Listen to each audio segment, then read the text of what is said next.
Titanfall. Late to the greatest party.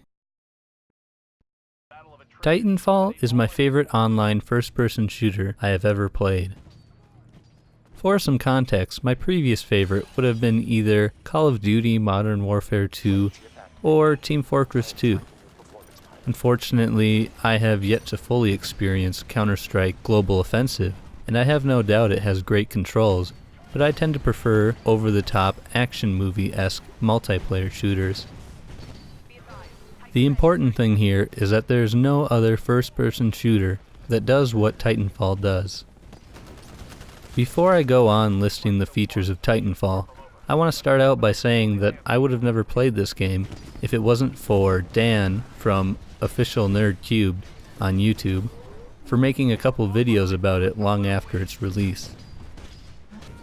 Unfortunately, when Titanfall released, I wasn't totally sold on the idea, and ended up skipping it until Dan made various videos on it and expressed his love for it while also making it clear that there were still people playing it. I purchased the game on February 27th, 2015. As of writing this, it is now November 30th, 2015. After playing the game for quite a few hours, I was ready to buy all the DLC maps, but apparently a couple days earlier, they had given everyone who had the base game all of the DLC for free.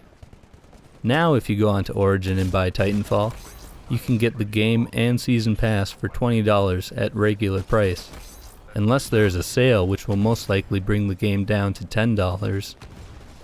Now, besides the fact the game is $20 on Origin and $10 during most sales, what makes this game so fun? Titanfall's parkour mechanics are what really carry this game. If you like the idea of running and jumping from wall to wall, all while shooting an enemy player, then this is the game for you. The reason the parkour in the game is so good is because it is extremely smooth and predictable, sort of like Mirror's Edge, but nothing like Assassin's Creed. It's also extremely fun climbing buildings by wall running from wall to wall in order to gain altitude.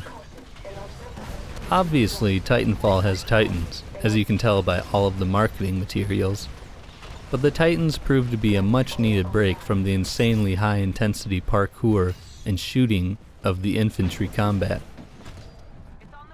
Titans come screaming down from the sky, like a meteor, and land ready to grab the player and toss you inside of its protective housing. The experience of getting inside of a Titan is one of the most consistently enjoyable experiences of Titanfall. All you have to do is run as quickly as you can towards your Titan, while trying not to be shot, and spam the E key.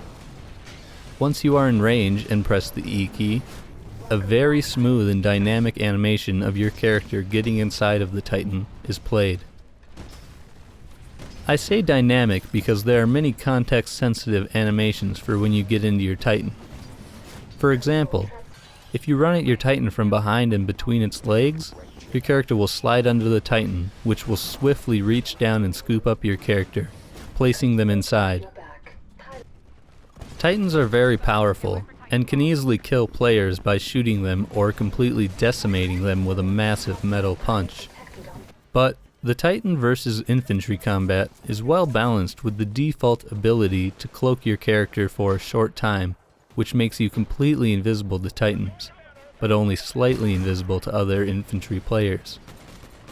When you aren't inside a Titan, you can mount both friendly and enemy Titans to either get a free ride or to sabotage an enemy Titan. You also have a jetpack of sorts that gives your character a double jump, but if you are actively cloaked and you activate your jetpack by double jumping or riding a zipline, your cloak will not be able to hide the flames shooting out of your back and potentially giving your position away.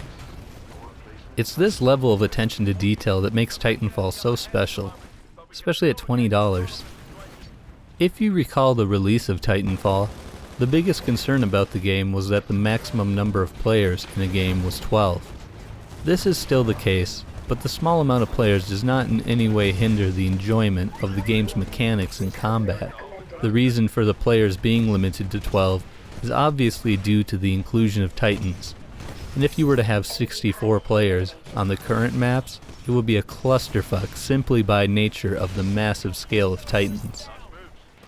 Now, I would like to see in a future game a possible non-Titan mode or bigger maps that would allow up to 32 players, but the absence of that in this game is unnoticeable at the current stage of its life cycle. Something that lots of people felt was missing was that the game had no single player, and it was a purely online shooter, which is a valid point. If you're being asked $60 for a AAA first-person shooter, most people expect an offline single-player experience, which is unfortunately absent in Titanfall.